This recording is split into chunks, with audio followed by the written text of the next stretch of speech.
Board के ऊपर सारा ड्रा करते हैं और इसके बाद फिर बुक के साथ इसको देखते हैं। चैप्टर नंबर 2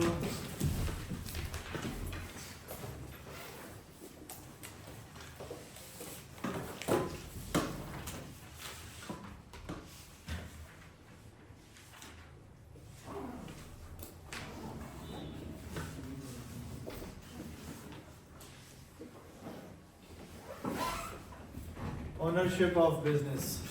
ठीक है, चैप्टर को समझने से पहले सबसे इम्पोर्टेंट हमारे पास है व्हाट इज बिजनेस।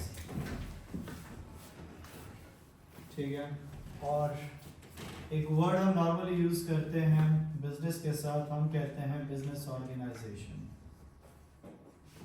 ये दो चीजें हैं जो एक दूसरे के साथ इसको मैच करती हैं, जिसको हम कहते हैं बिजनेस ऑर्गेनाइजेशन भी कहा जाता है। पहली बात हमारे पास आ जाता है ऑर्गेनाइजेशन, उर्दू में सबने पढ़ा हुआ है, जिसको हम कहते हैं तंजीम।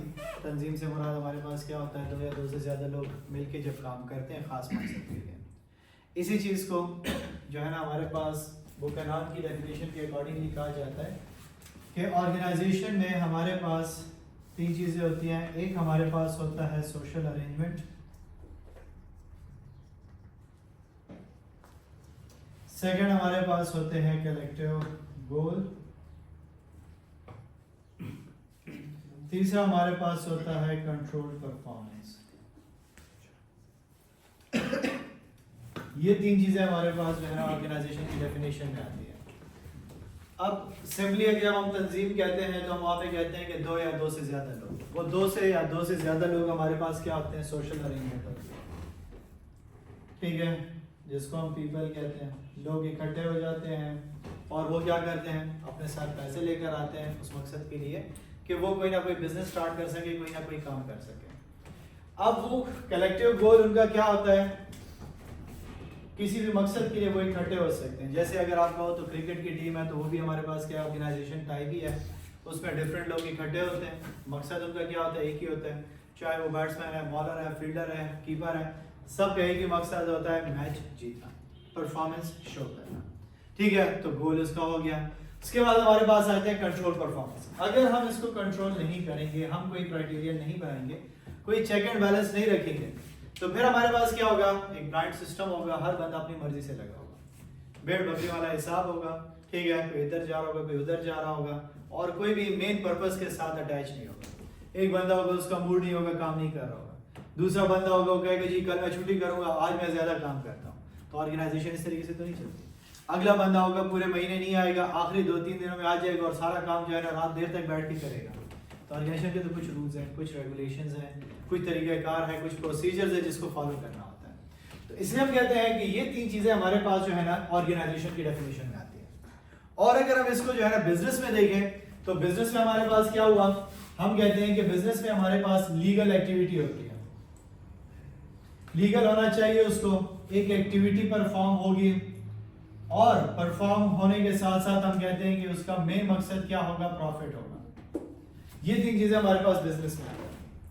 अब अगर हम एक्टिविटी का जिक्र करते हैं तो हमारे पास दो किस्म की एक्टिविटीज हो सकती हैं। एक तो हमारे पास हो सकता है हम प्रोडक्ट बेचें, एक हो सकता है हम सर्विसेज प्रोवाइड करें। ठीक है, सो पहली चीज अगर हम देखें, अगर हमारे पास लीगल ना हो तो फिर वो हमारे पास स्मगलिंग कहलाता है, ब्लैक बिजनेस कहलाता है। ठीक है, ना कि हम कभी उसको बिजनेस किसी ने कहा, जिसको भी आप कहते हो यार किस चीज का काम करते हो, बिजनेस है आपका, वो कहते हैं नहीं यार मैं तो स्मगलिंग वगैरह करता हूँ। ठीक है, अब वो बिजनेस क्यों नहीं कह रहा उसको, क्योंकि वो इस कैटेगरी में नहीं आता। उसके लिए इंपॉर्टेंट क्या चीज है हमारे पास, लीगल है। अगर वो लीगल नहीं है तो ब्लैक बिजनेस, ये शर्त हमारे पास बिजनेस के लिए मस्ट है। सेकेंड हमारे पास क्या होगा, वो कोई भी एक्टिविटी हो सकती है, प्रोडक्ट हो सकता है या सर्विसेज हो सकता है। अब प्रोडक्ट क्या होता है, प्रोडक्ट हमारे पास होते हैं टेंजिबल चीजें, जिसको आप टच कर सकते हो, जिसकी आप पेमेंट करते हो तो अपने साथ ले जा भी सकते हो। मार्केट के लिए पैसे दे दिए, अपने साथ लेकर चले गए, दिस इज प्रोडक्ट। आप उसको देख भी सकते हो, टच भी कर सकते हो। ठीक है, तो ये हमारे पास क्या हुआ, प्रोडक्ट हुआ। यहाँ हमारे पास सर्विसेज हैं जो इंटेंजिबल होती हैं। At the end of the day अपने साथ आप कोई जो है ना फिजिकल चीज नहीं लेकर जाते। अब ये लेक्चर है, लेक्चर आपने सुन लिया, इसके बाद ये आपके जहन में कॉन्सेप्ट बैठ गया। ठीक है, कोई प्रोडक्ट नहीं मिला आपको, फिर आप जाते हो डॉक्टर के पास, डॉक्टर ने इलाज किया, तो उसके बाद क्या कोई जो है ना आपको फिजिकल चीज नहीं मिली। मेडिसिन मिली ट्रीटमेंट के लिए, आप उससे रिकवर हो गए, आपको कोई जो है ना चीज प्रोडक्ट नहीं मिला, तो क्या हुआ, इन दो में से कोई भी काम वो कर सकता है या दोनों भी कर सकता है। जैसे आपके पास जो है ना टोयोटा को देखो तो गाड़ियां भी बेच रहा है और आपको सर्विसेज भी दे रहा है, रिपेयर वगैरह भी करके देता है, मैकेनिक से फैसिलिटीज भी देता है, तो दोनों करके दे रहा है कि नहीं। एंड थर्ड, उसका मेन मकसद हमारे पास क्या होगा, प्रॉफिट होगा। मकसद ही क्या करता है, इसको अलग करता है, जैसे उसका लीगल और इलीगल होना उसको अलग करता है। अब अगर आपका जो है ना बिजनेस का मकसद प्रॉफिट है तो वो बिजनेस हो जाएगा। अगर एक बंदा कहता है कि नहीं मेरा मकसद जो है ना वो प्रॉफिट नहीं है, तो फिर हम उसको कहते हैं नॉन प्रॉफिट ऑर्गेनाइजेशन।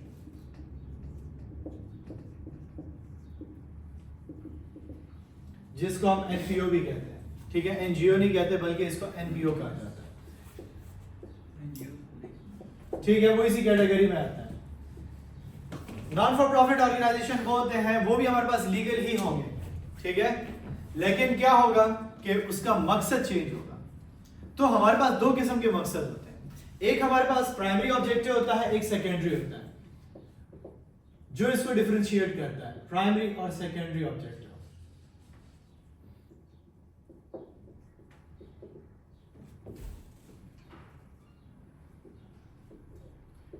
अगर ये दो चीजें समझ जाओगे तो दोनों की डेफिनेशन आपको आसानी से समझ आएगी, ओनरशिप वाइज हर एक चीज वाइज आपको इजीली समझ आएगी। पहली चीज जो हमने कहा कि हमारे पास प्राइमरी ऑब्जेक्टिव है, तो बिजनेस का मेन मकसद क्या है, मुनाफा कमाना है कि नहीं है। प्राइमरी ऑब्जेक्टिव उसका हो गया प्रॉफिट, लेकिन वो जो प्रोडक्ट और सर्विसेज दे रहे हैं किस लिए दे रहे हैं, सोशल सर्विसेज दे रहे हैं ना, ठीक है, आपको जो है ना मार्कर दिया है तो इस्तेमाल कर रहे हो, फायदा मिल रहा है, एसी बनाकर दिया हुआ है तो उसको इस्तेमाल कर रहे हो तो लोगों की भलाई के लिए काम कर रहे हैं कि नहीं कर रहा, ठीक है। तो ये हमारे पास क्या हो गया, सोशल उसके लिए हो गया, कॉज के लिए हो गया, ठीक है, लोगों के बेनिफिट के लिए हो गया। तो अगर इसी को हम नॉट फॉर प्रॉफिट में देखें तो वो कहता है कि यार ये नॉट फॉर प्रॉफिट ऑर्गेनाइजेशन है। जैसे हमारे पास देखो स्कूल हो गया, वो हमारे पास नॉट फॉर प्रॉफिट में आता है, यूनिवर्सिटी हो गई, हॉस्पिटल हो गया, इसी तरीके से आपकी जो है ना मस्जिद हो गई, ये सारी की सारी चीजें हमारे पास नॉट फॉर प्रॉफिट ऑर्गेनाइजेशन है, क्योंकि इनका मेन मकसद मुनाफा कमाना नहीं है। लेकिन फिर जहन में सवाल होता है कि जो है ना बीकर हाउस इतनी ज्यादा फीस क्यों ले रहे हैं, ठीक है, नॉर्थ वेस्ट इतनी ज्यादा फीस क्यों ले रहे हैं, फिर जो है ना इतने ज्यादा ये पैसे ले रहे हैं तो इसका क्या करते हैं, हमने यहाँ पे इतनी फीसेस दी हैं तो वो पैसे किस लिए ले रहा है, ठीक है, जब वो सोशल उसके लिए बेनिफिट के लिए बैठा हुआ है तो वो जो है ना पैसे किस चीज के लिए। तो यहाँ पे फिर ऑब्जेक्टिव की बात आ जाती है कि इसका जो मेन मकसद है हमारे पास, ठीक है, नॉट फॉर प्रॉफिट का, वो हमारे पास क्या है, सोशल है, बेनिफिट है, और जो इसका सेकेंडरी ऑब्जेक्टिव है वो प्रॉफिट है। फिर ये उलट हो जाता है, ठीक है, अगर आप जो है ना स्कूल के ऊपर केस कर देते हो, ठीक है, आप उसको कहते हो कि यार ये स्कूल बहुत ज्यादा फीसेस ले रहा है, या आप नॉर्थ वेस्ट के ऊपर केस करते हो कि वहां पे 2000 रुपए सिर्फ वहां पे फीस लेते हैं, तो आप जब जाओगे अदालत में तो अदालत आपको कहेगी कि वो आपको जो है ना सोशल सर्विसेज दे रहा है, अगर आपको जो है ना एक्स्ट्रा फैसिलिटीज नहीं चाहिए, आपको जो है ना प्रॉपर ट्रीटमेंट नहीं चाहिए, तो फिर सरकारी अस्पताल है ना, ठीक है, आपको जो है ना इतना फर्निश सिस्टम नहीं चाहिए तो जाओ सरकारी अस्पताल में इलाज कर, 30 रुपए की पर्ची है। तो क्या हुआ, वो क्या है, सोशल के लिए बेनिफिट के लिए बैठा। तो वो जो आपसे फीसेस ले रहा है, वो जो पैसे ले रहा है, वो किस लिए ले रहा है, आपको अच्छी फैसिलिटीज देने की, तो वो जो है ना वहां पे एडजस्ट कर, तो जितनी अच्छी फैसिलिटीज उतनी ज्यादा वो फीस चार्ज कर रहा है, तो उसके पीछे वो कवर हो गया कि नहीं हो गया। फिर इसी तरीके से मस्जिद है, आप जो है ना एक छोटी सी मस्जिद में चले जाओ, वहां पे इमाम होगा, वो कभी भी आपको चंदे का नहीं कहेगा, क्योंकि उधर ना पंखा लगा होगा, ना बिजली होगी, ना कुछ होगी। लेकिन जब आपको एक फर्निश मस्जिद नजर आएगी तो वहां पे फिर कारी साहब आपको जो है ना वहां पे जुम्मे की नमाज में भी होगा, जमा कर रहा होगा, ठीक है, बार बार घरों में भी भेज रहा होगा चिटे कि यार जो है ना चंदा दे दो, मस्जिद के खर्चे ज्यादा है।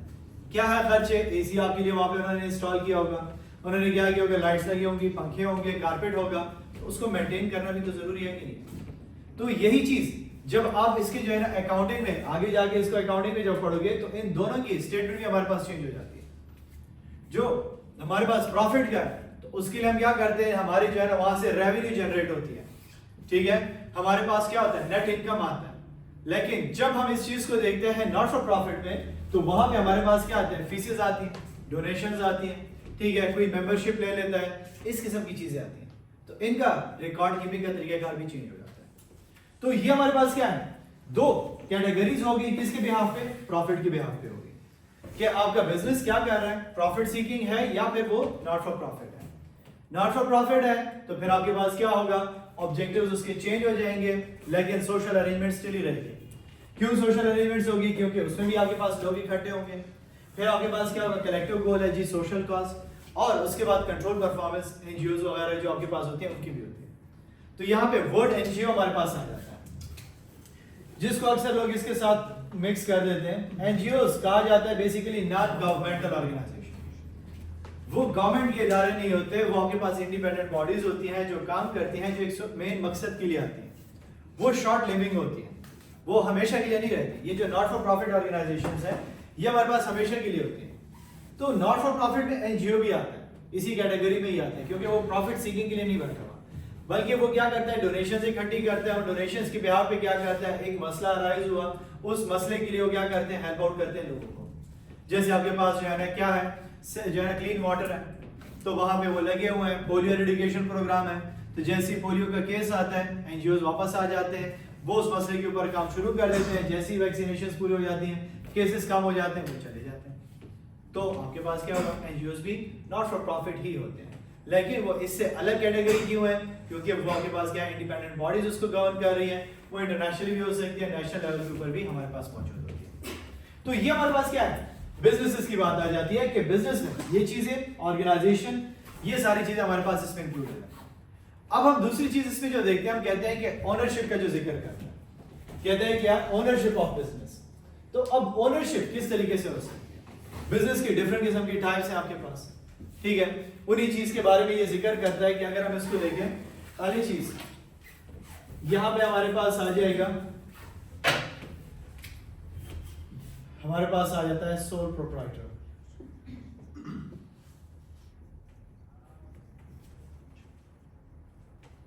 सेकंड हमारे पास आ जाता है पार्टनरशिप। पार्टनरशिप हमारे पास दो हिस्सों में तकसीम होती है, एक हमारे पास है जनरल, एक है लिमिटेड लायबिलिटी है।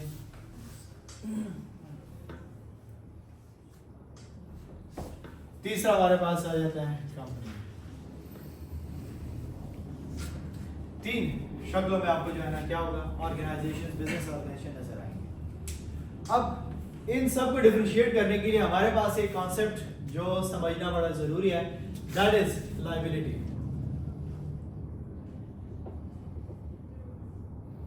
अकाउंटिंग में भी आपने पढ़ा होगा, लायबिलिटी हमारे पास क्या है, ऑब्लिगेशन है, ठीक है, जिम्मेदारी है। अब यहाँ पे जब हम बिजनेस में लायबिलिटी का जिक्र करते हैं तो हमारे पास दोनों तरीके से लायबिलिटी होगी। एक तो लायबिलिटी फाइनेंशियल लायबिलिटी, दूसरा हमारे पास रिस्पॉन्सिबिलिटी। दोनों तरीके से आपके पास लायबिलिटीज होती है। सोल प्रोप्राइटरशिप जो हमारे पास क्या होता है, सिंगल ओनर होता है, ठीक है, वो बिजनेस को स्टार्ट करता है। अब यहाँ पे रेडी वाला भी हो सकता है, दुकानदार भी हो सकता है, जनरल स्टोर वाला भी हो सकता है, ठीक है, एक बड़े मार्ट वाला भी हो सकता है। तो जिसका मालिक एक होगा उसको हम सोल ट्रेडर कहते हैं। चाहे वो जितना भी बड़ा ऑर्गेनाइजेशन क्यों ना हो, अगर उसका मालिक एक है, ठीक है, और वो खुद ही उसको ऑपरेट कर रहा है, तो वो क्या होगा, वो हमेशा सोल ट्रेडर ही कहलाएगा। तो यहाँ पे जब बुक में इन्होंने जिक्र किया तो अक्सर स्टूडेंट के माइंड में आता है कि सोल ट्रेडर, तो सर ने कहा कि ये जो है दुकानदार होता है। तो फिर वहां पे जब टैक्सेस का जिक्र करता है तो आप हैरान हो जाते हो कि यार दुकानदार के ऊपर तो कोई टैक्स नहीं होता, दुकानदार तो बस सामान लाता है, रखता है और उसको बेच देता है।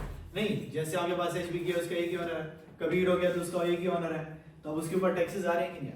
तो नेचर ऑफ बिजनेस जितना आपके पास बड़ा होगा उसके ऊपर तो गवर्नमेंट के टैक्सेस वगैरह तो लगेंगे। लेकिन क्या है कि एक ही मालिक है, जिसे हम उसको सोल ट्रेडर कहते हैं। तो जब सोल ट्रेडर का हम जिक्र करते हैं तो यहाँ पे हम कहते हैं कि इसमें सबसे बड़ा मसला हमारे पास क्या है, अनलिमिटेड लायबिलिटी होती है, ठीक है। Unlimited liability in a sense क्या हुआ, जिम्मेदारी इसके ऊपर बहुत ज्यादा होती है। क्यों जिम्मेदारी ज्यादा है, अकेले उसको पैसे लेकर आने हैं। फाइनेंशियल अगर हम देखें, पैसे उसको अपनी जेब से लगाने होंगे, पेंशन ले लेता है, ज्यादातर पाकिस्तान में यही होता है, पेंशन ले लेता है, ठीक है, उसी पेंशन से कोई दुकान खोल लेता है, फिर उसके लिए दिन रात बैठा होता है, काम करता है। बेटा बीमार हो गया तो दुकान बंद रहेगी 3 दिनों तक, 4 दिनों तक, खुद बीमार हो गया दुकान बंद हो गई, नुकसान हो रहा है कि नहीं हो रहा। फिर अगर नुकसान हो गया तो जो पेंशन के पैसे थे वो सारे के सारे डूब गए। मुनाफे का तो फायदा है कि सारा का सारा मुनाफा वो खुद ही उठा लेता है, लेकिन जब नुकसान हो जाता है तो वहां पे उसको ये चीज टॉलरेट करनी पड़ती है कि नहीं करनी पड़ती। फिर इस तरीके से अब अगर हम जो है ना क्या करें, कोई उसको कहे कि यार एक नया जो है ना प्रोडक्ट है अपने पास रख लो, तो अब उसके पास इतने पैसे नहीं होंगे कि वो उसको एक्सपेंड कर सके। उसके लिए सबसे बड़ा मसला बनता है कि नहीं बनता, ठीक है, एक्सपेंशन का। उसी एक्सपेंशन के लिए फिर क्या होगा कि वो जो है ना कर्जा लेगा, कर्जा हर कोई देता नहीं है, तो उसके लिए प्रॉब्लमेटिक हो जाता है कि नहीं हो जाता।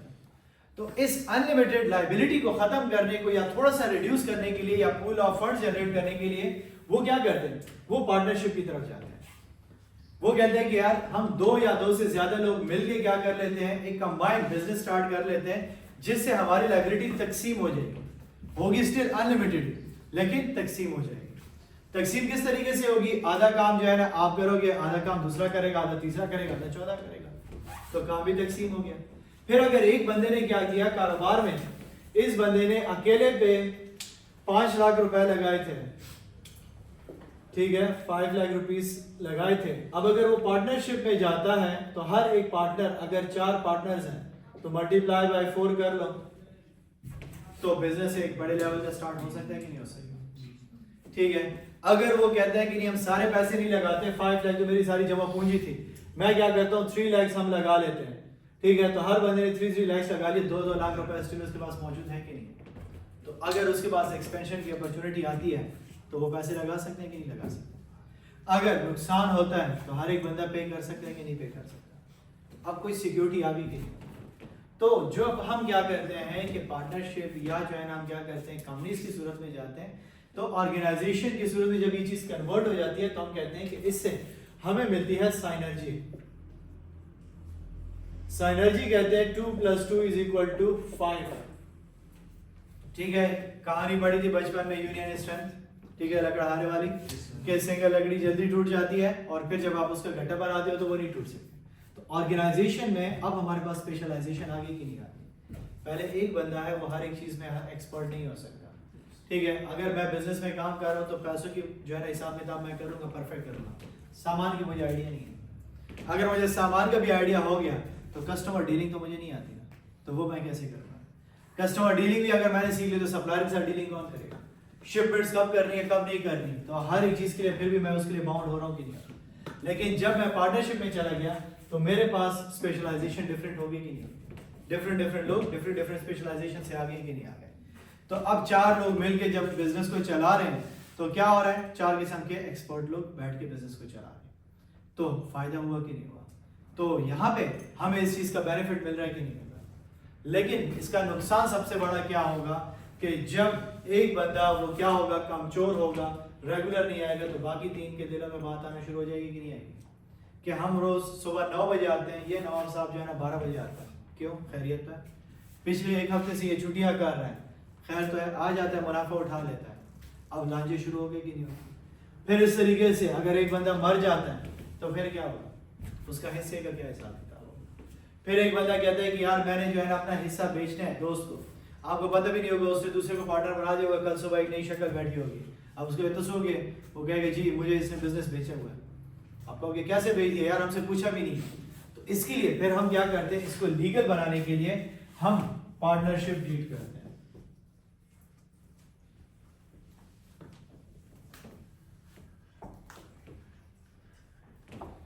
एग्रीमेंट करते हैं, पार्टनरशिप डीड करते हैं, स्टाम्प टाइप पूरा एक प्रॉपर जो है ना उसके कुछ रूल्स रेगुलेशंस हम उसमें बता देते हैं, कौन सा बंदा कितने पैसे लेकर आया हुआ है, उसकी इन्वेस्टमेंट कितनी है, कितना मुनाफा उसको मिलेगा, कौन क्या क्या जिम्मेदारी पूरी करेगा, उसके आने के अर्ज क्या है। क्योंकि आपस में तो पहले हर बंदा जो है ना जोश में होता है कि दोस्त है मेरा, बड़ा खैर है, ये इसके मसले होते हैं, बच्चों को स्कूल पहुंचाता है तो ये 10 बजे आया करे, कोई मसला नहीं। कुछ टाइम बाद जब उसके कान में लोग बातें डालना शुरू कर देते हैं तो मसले बनना शुरू हो जाते हैं, फिर वो यारी दोस्ती निकल जाती है। तो जब पार्टनरशिप डीड में आप वहां पे बैठ के पूरा एग्रीमेंट लिख रहे होते हो तो उसमें पहली चीजें क्लियर हो जाती है। अब इसमें कोई भी बंदा स्टेप बैक नहीं हो सकता कि एक बंदा उसको कहे यार ये क्यों 10 बजे आता है, इसको भी 9 बजे आना चाहिए, वो उसको कहे पार्टनरशिप डीड में हमने पहले से लिखा होगा कि ये बंदा 10 बजे आएगा और लेट जाएगा, तो मैं तो वो चीज पूरी कर रहा हूँ, मैं इस चीज से तो नहीं हटा। अगर एक बंदा मर जाता है तो उसके बच्चों को देना है या बिजनेस शेयर, या उसमें से उसके पैसे अलग करके उसको देने, क्या हिसाब किताब होगा, प्रॉफिट डिस्ट्रीब्यूशन कैसी होगी, लॉस डिस्ट्रीब्यूशन कैसे होगी। इन तमाम मसलों के लिए फिर हमारे पास बेस्ट ऑप्शन क्या हो जाता है, पार्टनरशिप डीड के ऊपर आ जाते हैं और फिर हम लीगल एग्रीमेंट की तरफ कन्वर्ट हो जाते हैं। फिर नेचर ऑफ बिजनेसेस के ऊपर डिपेंड करता है कि किस में कितने पार्टनर हो सकते हैं, कितने नहीं हो सकते। तो हमारे पास पहले चलता था जनरल पार्टनरशिप, ठीक है, सिंपल कॉमनली हमारे पास जनरल पार्टनरशिप भी होती थी, जिसकी मैंने अभी आपको सारी एग्जांपल्स दी कि एक जनरल सिस्टम चलता था, हर एक के ऊपर अनलिमिटेड लायबिलिटी होती थी। रिसेंटली यूके में यहाँ पे हमारे पास जो है ना लिमिटेड लायबिलिटी का कॉन्सेप्ट आया, उन्होंने इस जिम्मेदारी को क्या कर दिया, लिमिटेड कर दिया। किस तरीके से कर दिया कि जिसके जितने पैसे होंगे वो उसमें नुकसान का उतना ही जिम्मेदार होगा, उतने मुनाफे का होगा। बाकी जो हमारे पास पैसे पूरे होंगे वो कारोबार की चीजें बेच के हम पूरे करेंगे। कर्जा नहीं दे पा रहे तो जेब से पैसे नहीं दोगे, बल्कि क्या करोगे, वहां पे जो आपके बिजनेस का एसेट है उसको बेच दोगे, उससे कर्जा पूरा करोगे। जेब से कोई पैसे आपके नहीं जाएंगे, तो वो लायबिलिटी आपकी थोड़ी सी लिमिटेड कर दी। तो इसको शेप हमने दे दिया किसका, कंपनी का, क्योंकि कंपनी का फायदा क्या है आपके पास, कंपनी में हमारे पास लायबिलिटी लिमिटेड हो जाती है। लिमिटेड कैसे हो जाती है, क्योंकि कंपनी के लिए हमारे पास जो है ना रूल क्या है कि दो हिस्सों में ये तकसीम होगी। एक हमारे पास इसके ओनर्स होंगे, एक हमारे पास इसके जो है ना क्या होगी, मैनेजमेंट होगी, जिसको हम डायरेक्टर भी कह सकते हैं। सेपरेशन ऑफ ओनरशिप होगी, उसमें मलकियत अलग हो जाती है। तो जब हम कहते हैं कि यार कंपनी है, तो हमने उसको लिमिटेड कैसे कर दिया, जब मालिक अलग हो गए, ठीक है, तो फिर वो काम खुद नहीं कर रहा, तो उसने क्या किया, एजेंट्स रखे हुए।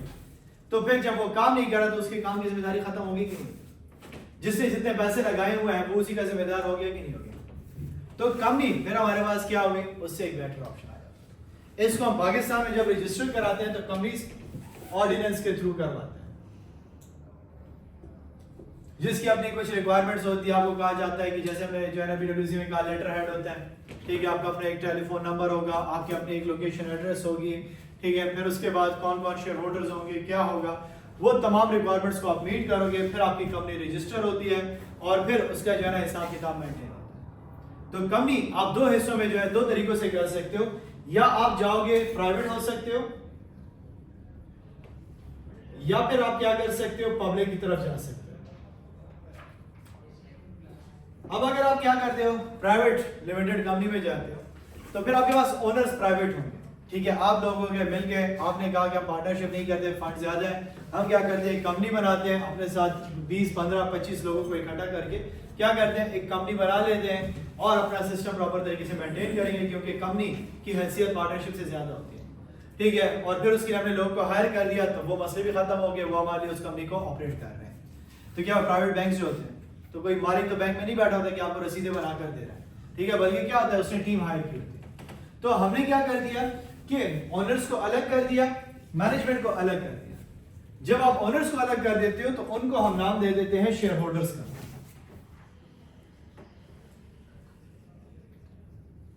क्यों, क्योंकि इनके पास कंपनी के शेयर्स हैं, तो जिस बंदी के पास कंपनी का शेयर होगा उसको हम शेयर होल्डर कहेंगे।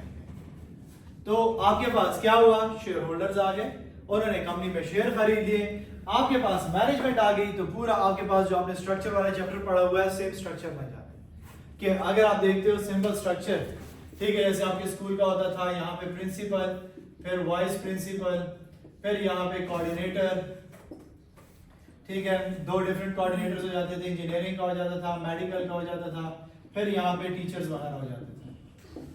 तो अब देखो हमारे पास यहाँ पे मैनेजमेंट पूरी अलग हो गई कि नहीं हो गई, उसका पूरा अपना स्ट्रक्चर बन गया कि नहीं बन गया। तो अब ओनर्स उसमें कहीं भी नजर नहीं आ रहा, बल्कि क्या हो रहा है, बिजनेस ऑपरेट हो रहा है। तो अगर हमारे पास इसमें फिर क्वेश्चन आ जाता है कि क्या शेयर होल्डर मैनेजमेंट का हिस्सा बन सकता है, डायरेक्टर बन सकता है, बन सकता है।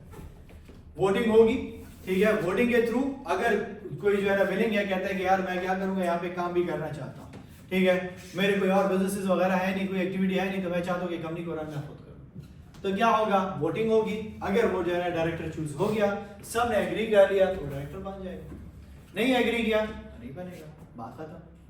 फिर जब हम प्राइवेट और पब्लिक के ऊपर इसको डिस्ट्रीब्यूट करते हैं, तो पब्लिक हमारे पास अवामी कंपनी जिसमें आम लोग भी शेयर्स खरीद सकते हैं, प्राइवेट में आम लोग शेयर नहीं खरीद सकते।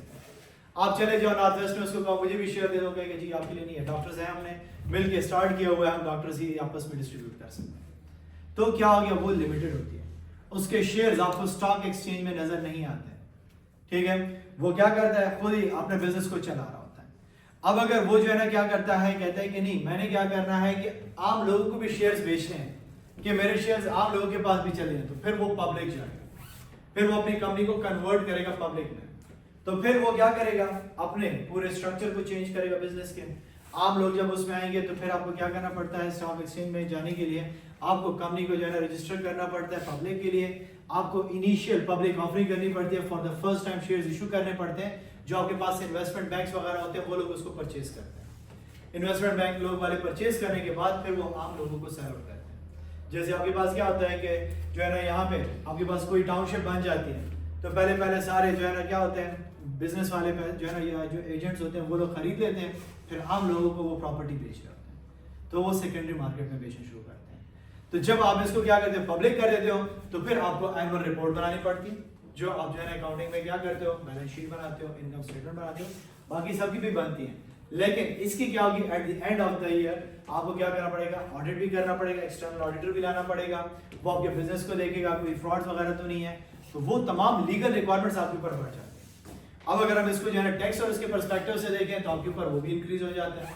क्यों? क्योंकि आप जो है ना क्या करते हो, इनकम के ऊपर भी टैक्स देते हो, ठीक है। फिर जब आप क्या करते हो, शेयर होल्डर की बात आ जाती है कि शेयर होल्डर का क्या मिलता है जब उसने कंपनी में पैसे लगाए हुए हैं, ठीक है। तो शेयर होल्डर यहां से गेन करता है हमारे पास डिविडेंड, कंपनी से वो डिविडेंड हासिल करता है। जब कंपनी क्या कर लेती है, इनकम स्टेटमेंट में आप लोगों ने पढ़ा होगा कि आपके पास आखिर में क्या आता है, नेट इनकम आती है कि नहीं आती, ठीक है। नेट इनकम आपके पास दो हिस्सों में तकसीम होती है, एक हमारे पास रिटेन अर्निंग, एक हमारे पास हो जाती है dividend. Retained earning balance sheet में चली जाती है, कुछ पैसे आपने अपने पास रख लिए, आप कहते हो फ्यूचर में जरूरत पड़ेगी, कारोबार कोई चीजें खरीदेगा तो उसके लिए हम पैसे रख लेते हैं, कैपिटल साइड पे आपको नजर आती है, ठीक है। और जो डिविडेंड होता है वो हम क्या करते हैं, शेयर होल्डर्स को देते हैं, क्योंकि उन्होंने कारोबार में पैसे लगाए हुए हैं तो उनको भी कुछ ना कुछ मिलना चाहिए, तो हम उसको क्या करते हैं, इस तरीके से डिस्ट्रीब्यूट कर लेते हैं। तो ये हमारे पास क्या है, तीन टाइप्स हो गई, वन सोल जो एक मालिक, फिर हमारे पास हो गया पार्टनरशिप जिसमें दो या दो से ज्यादा लोग हो गए, और फिर अगर हमें जो है ना क्या है कि बिल्कुल जो है ना लिमिटेड लायबिलिटी के ऊपर जाना है, तो बेस्ट ऑप्शन हमारे पास क्या है, कंपनी की तरफ जाते हैं। कंपनी को हम कंपनी ऑर्डिनेंस के थ्रू रजिस्टर करवाते हैं, उसके रिक्वायरमेंट्स को मीट करते हैं, फिर हम उसके लिए मैनेजमेंट हायर करते हैं, शेयर होल्डर्स अलग हो जाते हैं, डायरेक्टर्स अलग काम कर रहे होते हैं, वो एज एन एजेंट उसके लिए काम करते हैं। तो यहाँ पे ये हमारे पास जो है ना कुछ बेसिक आइडिया था इस चैप्टर का जो इन्होंने दिया हुआ है। अगर हम इसको जो है ना बुक के पर्सपेक्टिव से देखें, ठीक है, मल्टीमीडिया जरूर करें, तो बुक में भी सारी की सारी यही बातें ऑलमोस्ट हमारे पास डिस्कस हुई हैं। इनिशियल उन्होंने भी स्टार्ट जो है ना आर्टिकल से लिया हुआ है कि ऑर्गेनाइजेशन क्या है,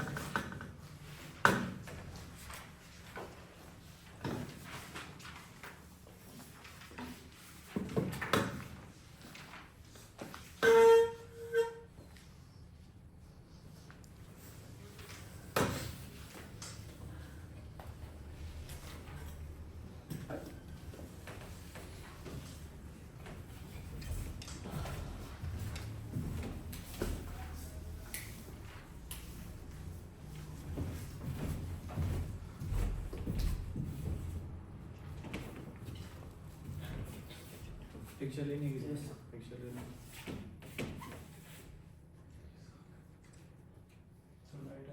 लाइट ऑन कर क्लियर हो गया सर।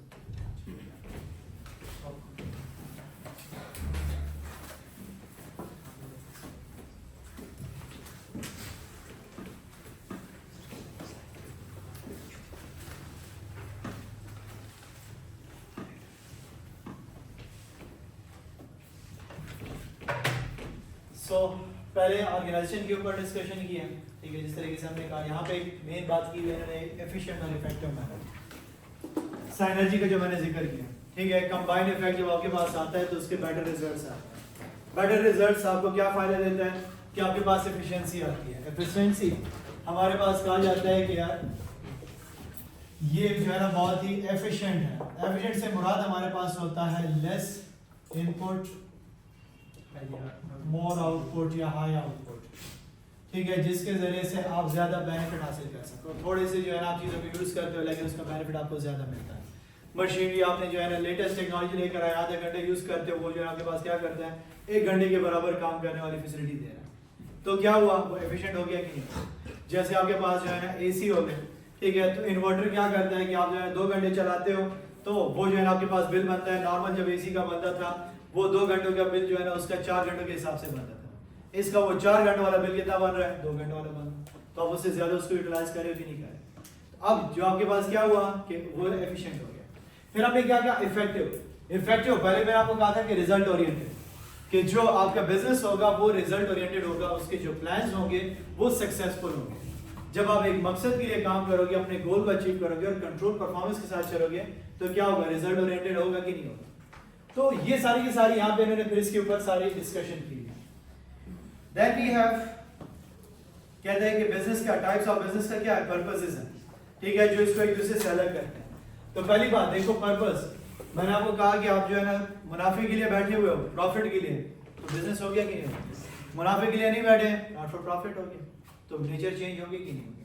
फिर ओनरशिप देखो, एक मालिक, तो क्या हुआ आपके पास जो है ना सोल, 2 या 2 से ज्यादा पार्टनर, और अगर कंपनी हो गई। तीसरा फंडिंग के ऊपर, प्राइवेट लोग पैसे दे रहे हैं तो प्राइवेट हो गई, अगर पब्लिक हो गई तो पब्लिक लोग आपको पैसे दे रहे हैं तो पब्लिक कंपनी बन गई कि नहीं बन गई। तो वो इसको अलग कर रहा है कि नहीं कर रहा। फिर अकाउंटेबिलिटी, अकाउंटेबल कौन है, कौन किसके लिए जिम्मेदार है। तो अगर हम देखें तो हमारे पास जो हमने कंपनी का हाथ, तो वो क्या करेगा, अगर वो पब्लिक जाती है तो उसको जो है ना रिपोर्ट्स बनानी होंगी, ऑडिट करना पड़ेगा, गवर्नमेंट की रिक्वायरमेंट्स को कंप्लीट मीट करना है। अगर एक छोटा बिजनेस चला रहा है, ठीक है, तो एक दुकानदार किसके लिए जिम्मेदार है, कस्टमर के लिए रिस्पॉन्सिबल है कि नहीं, कस्टमर को सही प्रोडक्ट दे रहा है कि नहीं दे रहा, लीगल प्रोडक्ट दे रहा है कि नहीं दे रहा, तो वहां पे उसके ऊपर लीगल फॉर्मेलिटीज कम हो जाती है कि नहीं हो जाती। तो ये चीजें हमें क्या करती हैं, इन फीचर्स के बिहाफ पे हम क्या करते हैं, बिजनेसेस को अलग करते हैं। फिर उन्होंने वही बात की है कि या वो बिजनेस हो जाएगा या वो नॉट फॉर प्रॉफिट हो जाएगा। तो बिजनेस में देखो सोल प्रोप्राइटर का जिक्र किया हुआ है। अब अगर हम इसके एडवांटेजेस के बुक वाइज चलें तो पहले कहता है कि देखो ease and low cost of formation, बनाना आसान है कि नहीं, पेंशन मिल गई, पेंशन से दुकान खरीद ली, सामान उठा के लिया, कारोबार स्टार्ट हो गया, कोई इतनी लीगल रिक्वायरमेंट्स नहीं। सेक्रेसी, आपकी सीक्रेट्स आप तक लिमिटेड है कि नहीं, आप क्या कर रहे हो, कितने पैसे आपके पास हैं, कितना मुनाफा कमा रहे हो, किसी दूसरे बंदे को पता नहीं। तीसरा distribution and use of profit, आप सारा का सारा प्रॉफिट खुद ले रहे हो कि नहीं, कहां पे इस्तेमाल कर रहे हो, कोई पूछने वाला आपसे नहीं है, कोई पार्टनर नहीं है कि आप करोगे, नहीं, ये प्रोजेक्ट में आप इन्वेस्ट हो, आपकी मर्जी, आपके पैसे जहां पे लगाना चाहो। Greater flexibility and direct control, flexible है, बिजनेस को जिस तरीके से चलाना चाहो। ईद के दिन आ गए, ईद में जो है ना सेल ज्यादा हो गई है, लेट आज तक बैठो, कोई आपको रोकने वाला नहीं है, ठीक है। सीजन रमजान है, रमजान में आप जो है ना नहीं बैठना चाहते, लेट आ जाओ, 12 बजे स्टार्ट करो, कोई पूछने वाला नहीं। किस तरीके से चलाना चाहते हो, कोई आपके पास नहीं है, और सारा का सारा इख्तियार बिजनेस के ऊपर आपका अपना चल रहा है। Then we have ease of government regulations, वो रेगुलेशंस वीक है कि नहीं है, कौन सी, बस लीगल बिजनेस होना चाहिए, ठीक है। अगर आप जो है एक बड़ा बिजनेस बनाया हुआ है तो टैक्सेस टाइम से दे रहे हो कि नहीं दे रहे, दैट्स इट, इसके अलावा कोई आपके ऊपर रिस्ट्रिक्शंस नहीं है। लोअर टैक्सेशन, जैसे मैंने कहा कि कोई कंपनी तो चला नहीं रहे, तो बस जो मुनाफा कमा रहे हो उसमें से टैक्स कट रहा है, या फिर आप क्या कर रहे हो कि आप जो है ना जैसे जाते हो फास्ट फूड के ऊपर तो इनडायरेक्ट टैक्स आपके ऊपर लगता है, 18% टैक्स आपके ऊपर लग जाता है लग्जरी का, तो वो क्या कर रहे हैं, अपने बिल में ऐड करके आपसे डिडक्ट कर रहे हैं, तो वो सरकार को पे करें, तो कोई उसके ऊपर इतने बड़े टैक्सेस नहीं है। बिजनेस है तो उसके ऊपर जो टैक्स लग रहा है उसका वो भी इतना कम होता है, बड़ी कंपनी तो नहीं बनाई गई कि उसके इनकम में भी से जो है ना कट होगा, प्रोडक्ट्स के ऊपर भी टैक्सेस लग रहे हैं, हर एक चीज के ऊपर टैक्स लग रहे हैं, वो चीज इसमें नहीं होती। And then ease of resolution, जब खत्म करना चाहो खत्म कर लो, कोई पूछने वाला नहीं। लेकिन पार्टनरशिप में एक कहेगा नहीं मैं तो खत्म नहीं करना चाहता, फिर क्या करो, तो क्या सारा बिजनेस उसको दोगे, आप उसको ठीक है हम 3 पार्टनर को पैसे दोगे, इतने तो मेरे पास नहीं है, तो लांझे बन रहे हैं कि नहीं बन रहे, एनी टाइम आप इसको खत्म कर सकते हैं। डिसएडवांटेजेस में देखो तो पहली बात मैंने आपको कहा अनलिमिटेड लायबिलिटी, जिम्मेदारी फाइनेंशियली भी और रिस्पांसिबिलिटी, सोशली भी आप जो है डिस्कनेक्ट हो जाओगे। रेजिंग फंड्स, पैसे चाहिए कहां से लाओगे, पेंशन के पैसे थे लगा लिए खत्म हो गए, कर्जा लोगे तो कर्जा जेब से फिर देना पड़ेगा, ठीक है, अगर पूरा नहीं कर सके तो आपको जो है ना कर्जा भी कोई इतना आसानी से नहीं देगा। लिमिटेड स्किल्स, हर फन वाला नहीं हो सकते, साइनर्जी जो मैंने कहा वो चीज नहीं है, किस किस चीज में आप अपनी एक्सपर्टीज लाओगे। 10 साल इसमें तो देखो, अगर आप खानदान में किसी के बिजनेस होंगे 15-20 साल बाद कहीं जाके वो सक्सेसफुल हो जाते हैं, कहाँ क्यों हो जाते हैं, तब उसको समझ आ जाती है कि अच्छा ये सारे काम कैसे होते हैं, तो उसके बगैर वो काम नहीं कर सकते। लैक ऑफ कंटिन्यूटी हमारे पास उसमें नहीं होती ना, मैंने कहा ना कि कोई मसला आ गया फिर दुकान बंद, ठीक है, नुकसान हो गया, पैसे नहीं है दुकान बंद, जब तक पैसे बराबर नहीं हो जाते तब तक वो उसको दोबारा चला नहीं सकता। कंटिन्यूटी नहीं।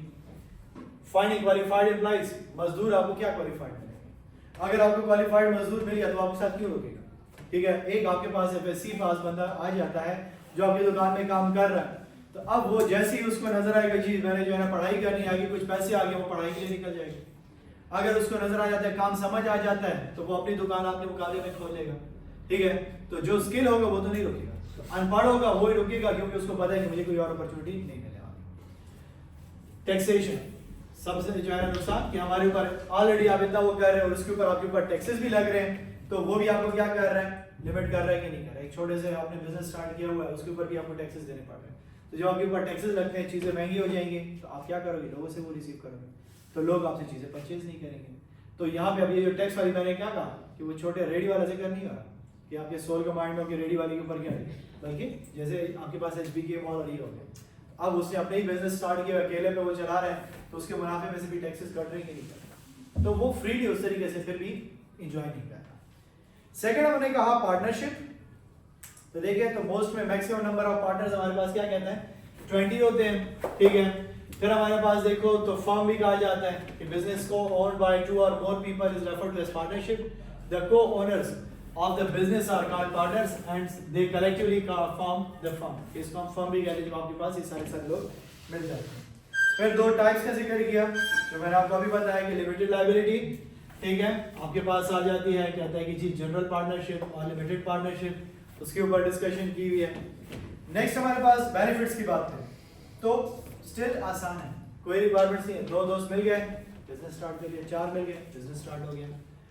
फंड्स इजीली रेज हो सकते हैं कि नहीं हो सकते, 4 लोगों के पास पैसा ज्यादा हो सकता है, एक ज्यादा मालदार बंदा आपको मिल गया तो और भी आपके मजे हो गए कि आप उसके साथ पार्टनरशिप डील ऐसे ही कर लो कि यार मैं जो है ना क्या करूंगा, काम करूंगा और पैसे आप ज्यादा लगा लो।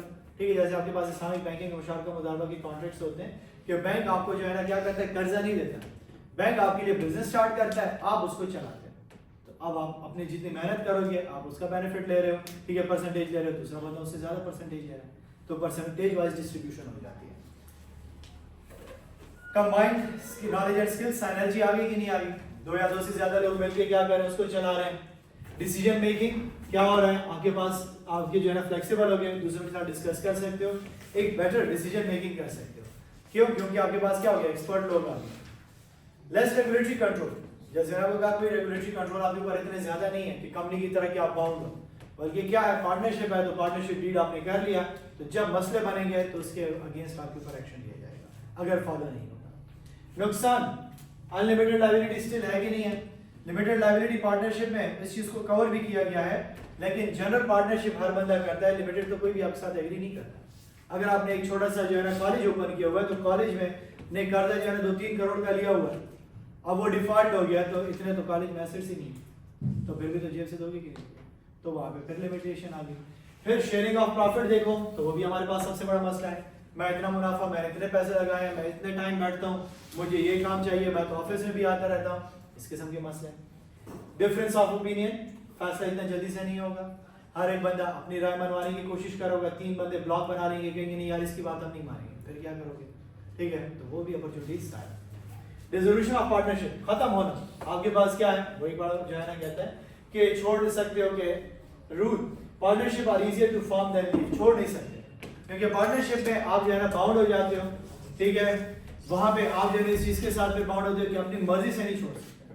स्टार्ट तो मर्जी से किया 4 दोस्तों ने, लेकिन जब खत्म करोगे तो वो कहेंगे नहीं हमें पैसे दो। ठीक है, आप उसको कहेंगे मुझे अपने पैसे चाहिए, वो कहेगा हमारे पास तो नहीं है, तो फिर लड़ाई झगड़ों की तरफ आ जाती है, जो कत्लो गारत हो जाते हैं बिजनेसेस में, इसी के ऊपर होते हैं कि एक पार्टनर पैसे खा चुका होता है, दूसरा उसको कहते हैं कि आहिस्ता आहिस्ता दूंगा पैसे, वो कहते नहीं मुझे आहिस्ता आहिस्ता नहीं चाहिए, मुझे सारे पैसे भी दो, मैंने जाना है, तो वो मसले बनते हैं। फिर हमारे पास थर्ड लिमिटेड कंपनीज भी कहा जाता है, कॉर्पोरेशंस भी कहा जाता है। ठीक है, जिसमें हमने क्या कहा, पब्लिक और प्राइवेट का जिक्र, और वर्ड यहाँ पे देखो आईपीओ इस्तेमाल किया कि अगर आप अपने बिजनेस को एक्सपेंड करते हो तो आप उसको कहते हो कि यार मैं शेयर्स इशू करता हूँ।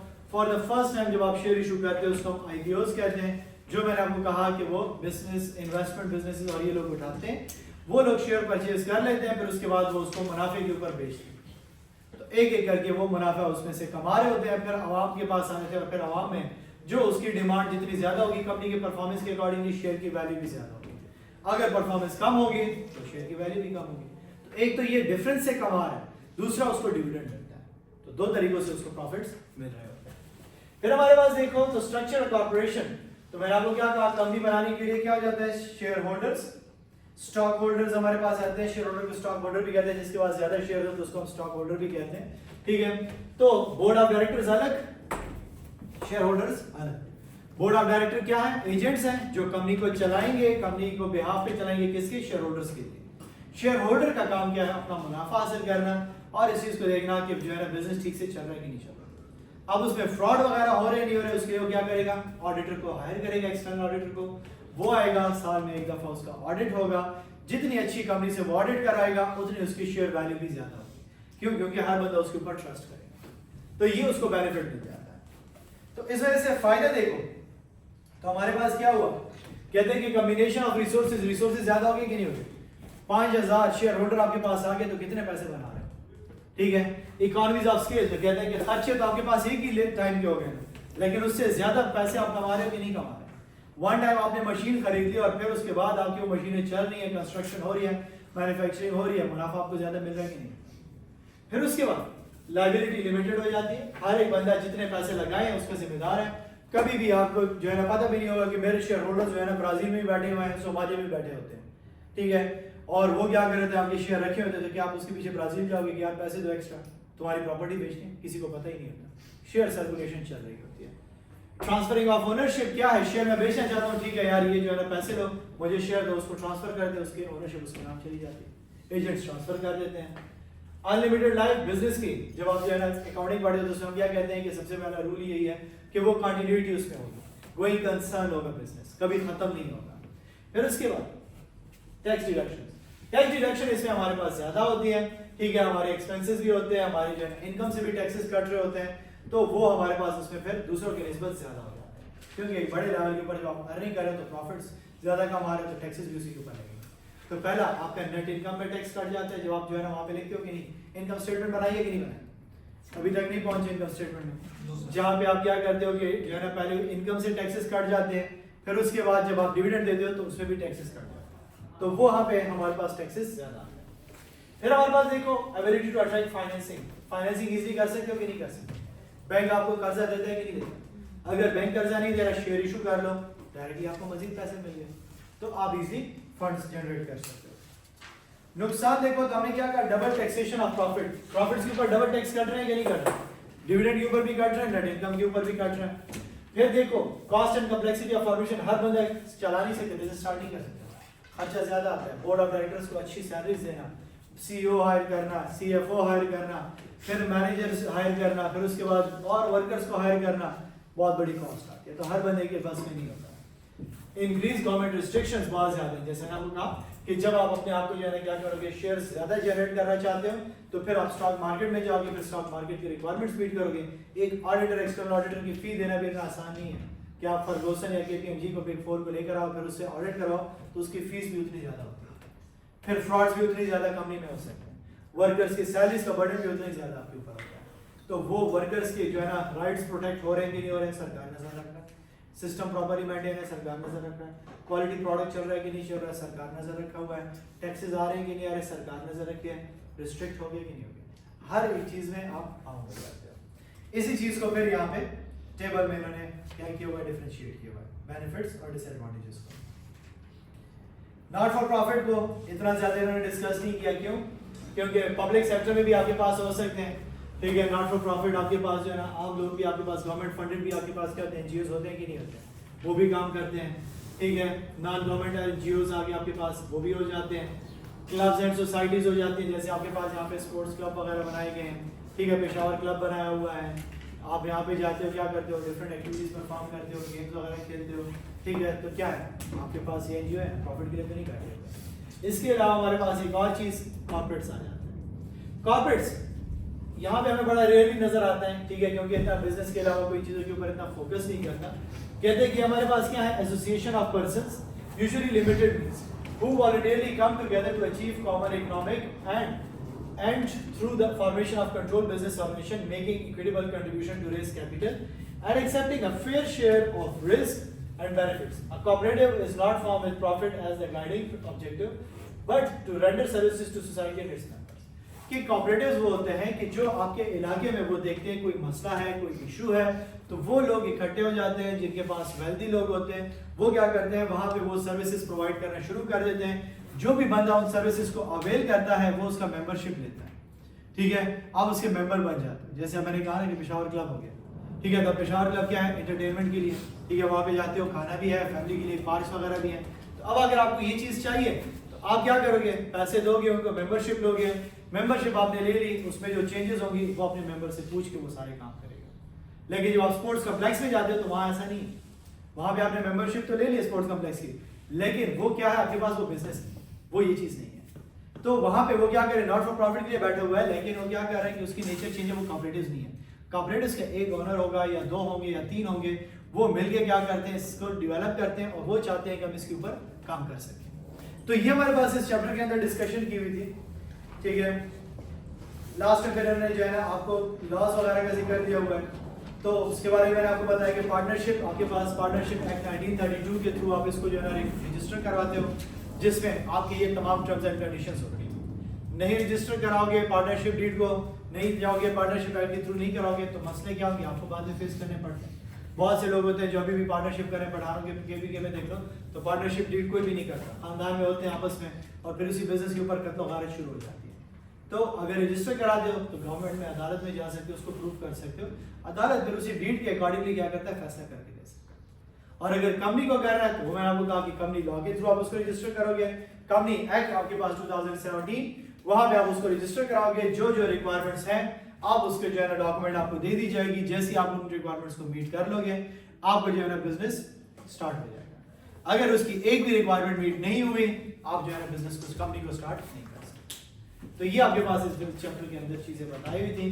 पेपर के पर्सपेक्टिव से अगर आप देखो तो इसमें इंपॉर्टेंट क्या है, एडवांटेजेस डिसएडवांटेजेस है. ठीक है, ये आपके पास एमसीक्यूज में आएंगे. किस तरीके से एमसीक्यूज में आएंगे, जहां पे आपको कहा जाएगा which two are correct, which two are incorrect. इसमें से इस किस्म के आएंगे. इनकी जो हेडिंग्स है, अब जैसे ये टैक्स का था तो ये आपके पास सोल में भी था और उसमें भी था. ठीक है, तो अब इसके वो क्या करेगा, स्टेटमेंट उठा लेगा और आपसे जो है ना पूछेगा which two statements are correct about sole proprietorship, which two are incorrect about it. Paper में ये पेपर जो है ना मेरे ख्याल से 2-3 टाइप्स आते हैं. पेपर में एक ही होता है कि जो फुल एमसीक्यूज होते हैं. दूसरा पेपर है जहाँ पे आपके पास ये जो 2 ऑप्शंस वाले हैं कुछ कम होते हैं. तीसरा पेपर होता है उसमें मोस्टली पोर्शन आपके पास यही होता है. तो वहाँ पे स्टूडेंट जो गलती करता है वो क्वेश्चन को नहीं पढ़ता, उन्होंने वहाँ पे नॉट लिखा होता है, आर लिखा होता है. ठीक है, स्टूडेंट भूल जाता है. वो जब इस ऑप्शंस को पढ़ता है तो वो सही ऑप्शंस को क्लिक कर देता है. ऊपर उसने लिखा होता है कि कौन से 2 नहीं हैं, लेकिन जब वो पढ़ना शुरू करता है कहता है अच्छा हाँ ये भी तो है, ये भी है, वो उन 2 को क्लिक कर देता है. क्वेश्चंस को भूल जाता है. क्वेश्चंस को आंखों खोल के पढ़ना कि नॉट पूछ रहा मुझसे या आर पूछ रहा है कि are the part of this. तो आपने इसके जो ये जो टेबल दिया हुआ है इसमें से स्टेटमेंट्स आएंगे पेपर में. ठीक है, 2 मार्क्स के एमसीक्यूज आएगा आपके पास. Which two are the part of the sole proprietorship, advantages disadvantages. इसकी जो हेडिंग्स हैं वो आपके पास क्या है कि वो शॉर्ट से 2 मार्क्स के एमसीक्यूज के ऊपर आती है, जहाँ पे आपसे फिर इनके हेडिंग्स को कंफ्यूज किया जाता है. Which is the benefit of this, which is not the benefit of this. तो बेनिफिट वर्ड भी हो सकता है, ये भी हो सकता है. एक और वर्ड आता है आपके पास जो इस्तेमाल होता है, एक्सेप्ट. इसका मतलब अक्सर स्टूडेंट्स को नहीं आता. ठीक है, ऑल आर करेक्ट एक्सेप्ट. ठीक है, तो आप उसमें से क्या करोगे, गलत ऑप्शन चूज करोगे. वो गलत का पूछना है. ठीक है, अगर वो आपको कहता है कि 2, 3 first 3 are incorrect except 1 concept. ठीक है, तो या ऑल आर इनकरेक्ट एक्सेप्ट, तो आप उसमें से करेक्ट वाला ऑप्शन बताओगे. तो ये 3 किस्म की चीजें आपके पास इस चैप्टर में से एमसीक्यूज आते हैं. ये इंपॉर्टेंट चैप्टर है. ठीक है, इसमें से आपसे ये चीज़ें पूछी जाती हैं. बाकी आपके पास जो है ना नॉट फॉर प्रॉफिट ऑर्गेनाइजेशन में ये क्लब एंड सोसाइटीज और कोऑपरेटिव्स, इन 2 के दरमियान आपके पास डिफरेंशिएशन आ सकता है. प्राइवेट और पब्लिक के दरमियान डिफरेंशिएशन आ सकता है कि पब्लिक में क्या है, प्राइवेट में क्या होता है. तो स्टेटमेंट्स आपके पास एमसीक्यूज के गिवन होते हैं. आराम से तसल्ली से पढ़ो कि वो क्या चीज़ पूछ रहा है. बाकी इस चैप्टर में से कुछ नहीं आता. 4 या 5 एमसीक्यूज किसी नहीं आते. ठीक हो गया.